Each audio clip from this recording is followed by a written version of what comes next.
আমন্ত্রণ SATV news আপডেটের সঙ্গে আছি আমি নূরে আল আমিন।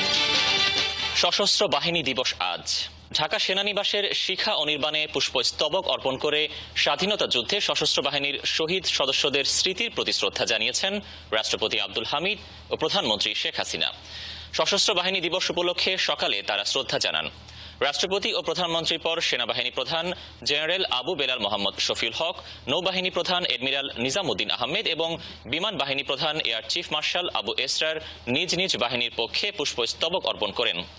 তিন বাহিনী প্রধানেরা বঙ্গভবনে রাষ্ট্রপতি এবং সশস্ত্র বাহিনী বিভাগের প্রধানমন্ত্রীর সঙ্গে সৌজন্য সাক্ষাৎ করবেন। যথাযথ উৎসাহ উদ্দীপনার মধ্য দিয়ে দিবসটি উদযাপিত হচ্ছে। দেশের সব সেনানিবাস, নৌঘাঁটি এবং বিমান বাহিনীর ঘাঁটি মসজিদগুলোয় ফজরের নামাজের পর বিশেষ মোনাজাতের মধ্য দিয়ে দিবসের কর্মসূচি শুরু হয়েছে। নোয়াখালীর হাতিয়ার বয়রাচরে র্যাবের সঙ্গে কথিত বন্দুকযুদ্ধে দুজন নিহত হয়েছে। র্যাবের দাবি, তাদের একজন স্বরাষ্ট্র মন্ত্রণালয়ের তালিকাভুক্ত জলদস্যু বাহিনীর প্রধান সাইফুল ইসলাম ও অন্যজন তার সহযোগী শফিক। গেল রাত 3:30টার দিকে উপজেলার বয়রাচরে চতলার ঘাট এলাকায় এই বন্দুকযুদ্ধ হয়। এ সময় ঘটনাস্থল থেকে 6টি আগ্নেয়াস্ত্র, বেশ কিছু গুলি ও ডাকাতির অন্যান্য সরঞ্জাম উদ্ধার করা হয়েছে। র্যাব জানায়, কয়েকদিন ধরে মেঘনার বিভিন্ন এলাকায় জলদস্যু সাইফুল বাহিনী কয়েকটি ডাকাতির ঘটনা ঘটায়। ডাকাতি প্রস্তুতির খবর পেয়ে গতকাল রাতে র্যাব অভিযান চালায়। টের পেয়ে র্যাবকে লক্ষ্য করে গুলি ছোড়ে সাইফুল বাহিনী। র্যাবও পাল্টা গুলি চালায়। ঘটনাস্থল থেকে র্যাব দুজনকে আহত অবস্থায় উদ্ধার করে চরজাব্বার উপজেলা স্বাস্থ্য কমপ্লেক্সে নিয়ে যায়। সেখানে দায়িত্বরত চিকিৎসক তাদের মৃত ঘোষণা করেন। সাইফুলের বিরুদ্ধে হত্যা, ডাকাতি সহ বিভিন্ন অপরাধের 9টি মামলা রয়েছে বলে জানিয়েছে র্যাব।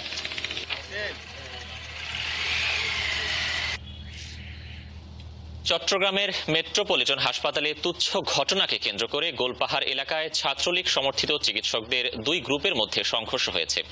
গতরাত 11টার দিকে এই ঘটনা ঘটে।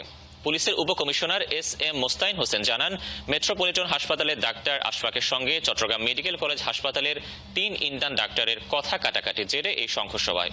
এ সময় মেট্রোপলিটন হাসপাতালের সামনে ছাত্রলীগ নেতা মিনহাজুল আবেদিন সানি এবং যুবলীগের কর্মী মাসুমকে কুপিয়ে আহত করে পালিয়ে যায় প্রতিপক্ষ। পরে আহত অবস্থায় নগরীর একটি বেসরকারি হাসপাতালে ভর্তি করা হয় তাদেরকে। এদিকে প্রায় পৌনে 1 ঘন্টা পর পুলিশ পরিস্থিতি নিয়ন্ত্রণে আনে।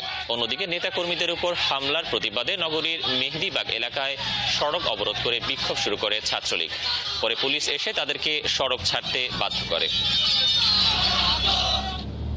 মৌলভীবাজারের রাজনগরে আসামি ধরতে গিয়ে 4 পুলিশ সদস্য আহত হয়েছে। এই ঘটনায় 2 নারীকে আটক করা হয়েছে। রাজনগর থানার ভারপ্রাপ্ত কর্মকর্তা শ্যামল বণিক জানান, সোমবার রাত 8টার দিকে উপজেলার পাঁচগাঁও ইউনিয়নের জালালপুরে এজাহারভুক্ত আসামি ধরতে যায় পুলিশ। এ সময় পুলিশের উপস্থিতি টের পেয়ে আসামিরা দেশীয় অস্ত্র নিয়ে পুলিশের উপর হামলা চালায়। এতে 4 পুলিশ সদস্য আহত হয়। হামলায় জড়িত সন্দেহে পুলিশ 2 নারীকে আটক করে। চুরি হওয়া মালামাল উদ্ধার ও আসামি ধরতে পুলিশ এই অভিযান চালায়। এ সময় একটি বাড়িতে তল্লাশি করতে গেলে হোসিয়ারা ও তাহমিনা সহ কয়েকজন মিলে পুলিশের উপর হামলা চালায়।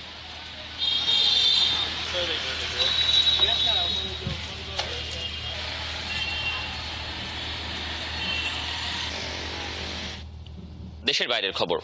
জিম্বাবুয়ের প্রেসিডেন্ট রবার্ট মুগাবে ক্ষমতা থেকে সরে দাঁড়াতে অস্বীকৃতি জানালে এবার তার বিরুদ্ধে অভিশংসন প্রক্রিয়া শুরু করেছে ক্ষমতাসীন দলটি। আজ দেশটির পার্লামেন্টের অধিবেশন বসবে। সেখানে মুগাবেকে অভিশংসনের প্রক্রিয়া শুরু হবে বলে জানিয়েছেন ক্ষমতাসীন জানু পিএফ এর নেতা পল মানুগাওয়ানা। এই প্রক্রিয়া শেষ করতে বুধবার পর্যন্ত সময় লাগতে পারে বলে জানান এই নেতা। এদিকে কাল বুধবার মন্ত্রিসভার বৈঠক ডেকেছেন মুগাবে। গত বুধবার সেনাবাহিনী ক্ষমতার নিয়ন্ত্রণ নেওয়ার পর এটাই হবে মন্ত্রিসভার প্রথম বৈঠক। মাঠে ময়দানের খবর। বিপিএলে জয়ের ধারায় ফিরতে মরিয়া ঢাকা ডায়নামাইটস। সন্ধ্যা 6টায় দিনের দ্বিতীয় ম্যাচে তাদের প্রতিপক্ষ রংপুর রাইডার্স। এর আগে দুপুর 1টায় লড়বে রাজশাহী কিংস এবং খুলনা টাইটান্স। গেল ম্যাচেই জয় রথ থেমেছে ঢাকা ডায়নামাইটসের। টানা 5 ম্যাচ জয়ের পর সাকিবদের থামিয়েছেন তামিমরা। পয়েন্ট টেবিলের শীর্ষ স্থানও হারিয়েছে ডায়নামাইটস। প্রতিপক্ষ রংপুরের অবস্থা ঠিক উল্টো। টানা হারের মধ্যে থাকা মাশরাফিরা ঘুরে দাঁড়িয়েছে গেল ম্যাচেই। স্বরূপে ফিরেছেন দলের সাথে যোগ দেওয়া গেইল ম্যাককালাম।